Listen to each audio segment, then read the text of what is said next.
Ik was vorige week verbaasd, want jullie brachten me op de hoogte van het feit dat het CDA de slogan dichtbij en betrokken, CDA-Terneuzen, als verkiezingsslogan gaat gebruiken. Ja, en laat dat nou net de slogan zijn die wij al ruim een jaar hanteren en die we afgelopen zomer met de zomertour, die 40 plaatsen die we hebben aangedaan, die Zeeuws-Vlaanderen, 40 kernen, ja, ook echt op de kaart hebben gezet.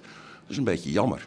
En ja, daar waren mensen wel een klein beetje verbaasd over. Ja, wat vindt Omroep ZVL ervan dat zij die slogan gebruiken?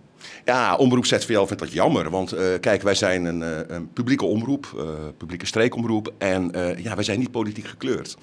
Maar het is inderdaad ook wel goed om erbij te vermelden, wij hebben in principe niks met CDA-Terneuzen te maken. Nee, we hebben niks met het CDA-Terneuzen te maken. En ik voel me ook een beetje vereerd, hè, want het betekent in ieder geval dat het CDA goed naar de omroep heeft geluisterd. En ja, dat idee heeft opgedaan van, goh, laten we die slogan ook gebruiken. Want wij willen ook dichtbij en betrokken zijn. Maar ja, dat is alleen Omroep Zeeuws-Vlaanderen. Het marketingteam heeft gekeken naar de zomer van ZVL waarschijnlijk. Geen idee, maar ik denk het. En ik hoop het ook een beetje. Ook best wel een eer. Er is natuurlijk ook even een berichtje gestuurd naar het CDA. Wat heeft daarin gestaan?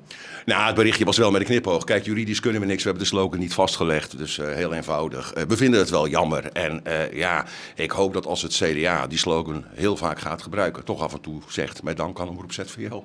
Het was een voornamelijk ludieke mail. Hè, dat we ons vereerd voelden, dat ze onze slogan gebruiken. Dat ze zeker, als ze een jingletje nodig hebben, ach, met plezier geven we het.